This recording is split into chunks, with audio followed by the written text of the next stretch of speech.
नमस्कार दोस्तों, कैसे हो आप सब। दोस्तों, आज इस वीडियो में हम बात करेंगे विज्ञान के एक ऐसे जटिल विषय के बारे में जो कि बहुत दिलचस्प एवं चर्चित विषय था। जी हाँ दोस्तों, सूर्य एवं पृथ्वी की दूरी। दोस्तों, इतिहास के बहुत से पन्नों में हमें देखने को मिलता है जिसमें कि वैज्ञानिकों ने इस चीज़ को लोगों तक अपने कैलकुलेशंस के द्वारा पहुंचाया। दोस्तों, सबसे पहले शुरुआत हुई 3rd सेंचुरी में आर्किमिडीज द्वारा, जिन्होंने बताया कि पृथ्वी एवं सूर्य की दूरी अर्थ के रेडियस से 10,000 गुना ज़्यादा है। उसके बाद दोस्तों 2nd सेंचुरी में हिपैरकस ने 490 टाइम्स बताया कि अर्थ के रेडियस से 490 टाइम्स ज़्यादा पृथ्वी एवं सूर्य की दूरी है। तो दोस्तों, ये सब बातें तब और ज़्यादा क्लियर होने लगी जब केपलर्स ने, जी हाँ दोस्तों, एक वैज्ञानिक थे केपलर, जिन्होंने बताया कि पृथ्वी और सूर्य की जो गति है, पृथ्वी की गति एक एलिप्टिकल ऑर्बिट में घूमती है। मतलब कि दोस्तों, एलिप्टिकल का अर्थ है कि एक, हम कह सकते हैं, अंडाकार शेप। मतलब कि पृथ्वी और सूर्य का जो ऑर्बिट है जिसमें कि पृथ्वी घूमता है, वो एक सर्कल नहीं है। इसका अर्थ यह है कि जो पृथ्वी और सूर्य की दूरी है वह साल के हर एक क्रम में बढ़ती और घटती रहती है। तो दोस्तों, हम बात करते हैं कि मॉडर्न साइंस इसके बारे में क्या कहता है। मॉडर्न साइंस का जो कंक्लूज़न था दोस्तों, हम समझते हैं। सबसे पहले मैं आपको 2 चीज़ें बताना चाहूँगा कि 3rd July of every year 3 जुलाई को सूर्य एवं पृथ्वी की जो दूरी है वह सबसे दूर माना जाता है। मतलब कि जो पृथ्वी है सूर्य से सबसे ज़्यादा दूर 3 जुलाई को रहता है, जो कि दोस्तों 15,71,71,522 किलोमीटर है। दोस्तों, उसको हम कहते हैं एपोएप्सिस। ठीक है दोस्तों। दूसरा पॉइंट ये है कि 3 जनवरी को हर एक साल अर्थ का जो ऑर्बिट है वो सबसे नियरेस्ट माना जाता है, सबसे नज़दीक माना जाता है, जिसको कि हम पेरीएप्सिस कहते हैं या फिर पेरीहेलियन भी कहते हैं, जिसकी दूरी है 14,71,67,462 किलोमीटर। तो दोस्तों, ये था 2 अलग अलग डिस्टेंस। मतलब कि सूर्य से पृथ्वी की दूरी सबसे ज़्यादा कौन सी है, सबसे कम कौन सी है। तो इन दोनों चीज़ों का एक एवरेज डिस्टेंस निकाला गया, जिसको कहा गया कि एवरेज डिस्टेंस जो है वो है 14,95,97,870 किलोमीटर, जो कि हम आज भी इस चीज़ को पढ़ते आ रहे हैं। तो दोस्तों, मॉडर्न साइंटिस्ट्स ने इसको मेज़र किया और इनका जो मेज़रमेंट था वो 1672 में बताया गया। मतलब 17th सेंचुरी में इस चीज़ को बताया गया।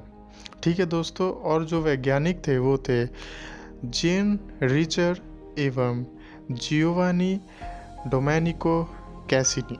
तो दोस्तों, ये 2 वैज्ञानिक थे जिन्होंने सूर्य एवं पृथ्वी की दूरी बताई, और इन्होंने कहा कि हमारे कैलकुलेशंस के हिसाब से सूर्य की जो पृथ्वी से दूरी है वो अर्थ का रेडियस से 22,000 किलोमीटर ज़्यादा है ना दोस्तों।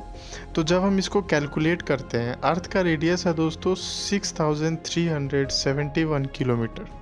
तो इसको जब हम 22,000 से कैलकुलेट करेंगे, 22,000 से मल्टीप्लाई करके कैलकुलेट करेंगे, तो हमारा जो आंसर आएगा वो है 14,1,62,000 किलोमीटर।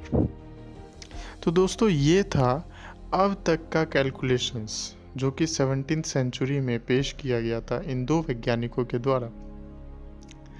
तो दोस्तों ये सारी बातें जो हैं वो 2 सेंचुरीज पहले, आप सभी ने गोस्वामी तुलसीदास जी का नाम तो सुना ही होगा। इन्होंने 15th सेंचुरी में हनुमान चालीसा लिखा था। ये बहुत ही बड़े रामचंद्र के भक्त माने जाते हैं। जी हाँ दोस्तों, मर्यादा पुरुषोत्तम राम के ये बहुत बड़े भक्त थे और हनुमान जी को एक भक्ति के रूप में इन्होंने एक दोहा लिखा, हनुमान चालीसा। तो दोस्तों उस हनुमान चालीसा में आपने सभी पढ़ा ही होगा, तो उस सारे लाइन्स को मैं नहीं दोहराऊंगा, बस हम उस लाइन पे फोकस करते हैं जिस पे हमारा इस विषय का टारगेट है। तो दोस्तों एक लाइन है, जुग सहस्त्र योजन पर भानु, लिल्ल ताहि मधुर फल जानु। दोस्तों इसका जो अर्थ है ये तो संस्कृत में लिखा गया है। संस्कृत नहीं, हम इसको अवधी भाषा कहते हैं, माफ़ करना, अवधी भाषा कहते हैं। और तुलसीदास जी के ज़्यादातर जो दोहे हैं वो अवधी भाषा में ही हमें दिखने को मिलते हैं।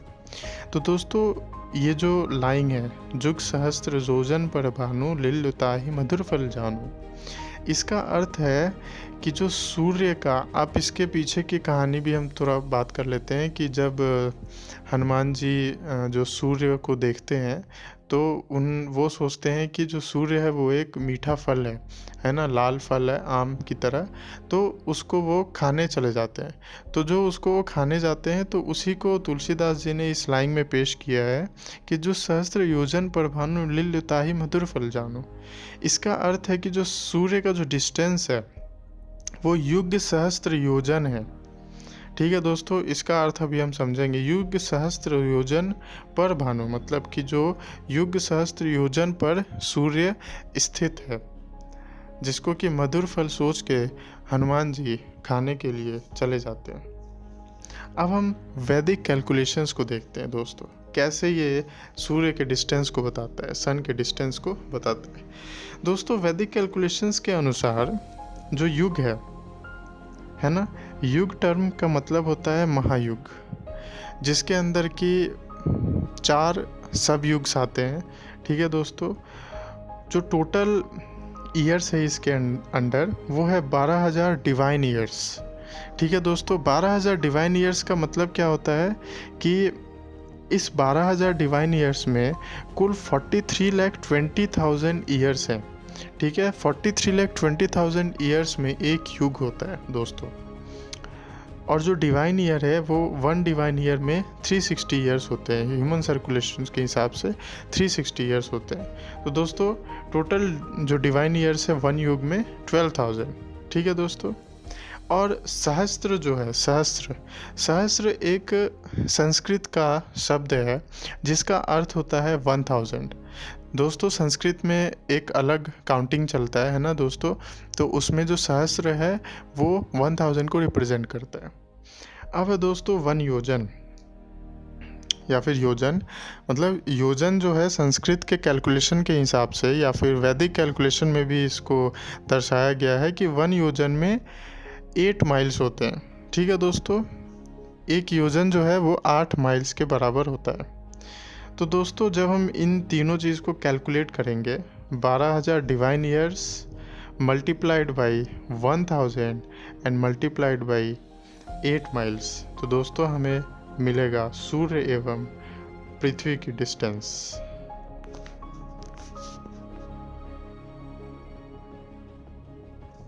तो दोस्तों 12,000 into 1000 into 8 will be equal to 96 million miles. दोस्तों 96 मिलियन माइल्स, या फिर हम इसको कह सकते हैं 960 लाख माइल्स। और दोस्तों जब हम इसको किलोमीटर में कन्वर्ट करेंगे तो हमें पता है कि 1 माइल में 1.6 किलोमीटर्स होते हैं। तो 960 लाख माइल्स को 1.6 से इंटू करेंगे तो हमें किलोमीटर्स में आंसर मिल जाएंगे, जिसका वैल्यू है 15 crore 36 lakh kilometres to the sun. तो दोस्तों जो कि बिल्कुल नज़दीक है जो एक्चुअल कैलकुलेटेड है हमारे साइंटिस्ट्स मॉडर्न साइंस के द्वारा। तो दोस्तों ये थी सनातन धर्म एवं साइंटिफिक कैलकुलेशंस के कुछ रिलेशंस। तो दोस्तों इसी तरह हमेशा जो वैदिक साइंस है, जो वैदिक स्टडीज़ है, उसमें हम बहुत सारी चीज़ों को देख सकते हैं जो कि साइंस में अभी साइंटिस्ट्स द्वारा इन्वेंशन या फिर डिस्कवर किए जाते हैं। वो चाहे हर एक फील्ड में ही हमें देखने को मिलते हैं, चाहे वो केमिस्ट्री हो, फिजिक्स हो, बायोलॉजी हो, एस्ट्रोनॉमी हो, हर एक चीज़। दोस्तों अब ये था आज के लिए। मेरे ख्याल से ये वीडियो आपके लिए थोड़ा नॉलेजफुल रहा होगा, है ना दोस्तों। प्लीज़ कमेंट करके बताइए आपको कैसा लगा video, and please subscribe to my channel. और अगर कोई भी क्वेश्चन हो आपको तो आप मुझे प्लीज़ कमेंट कीजिए, और अगर आपको वीडियो पसंद आया तो प्लीज़ लाइक कीजिए एंड सब्सक्राइब कीजिए। Thank you friends, have a nice day.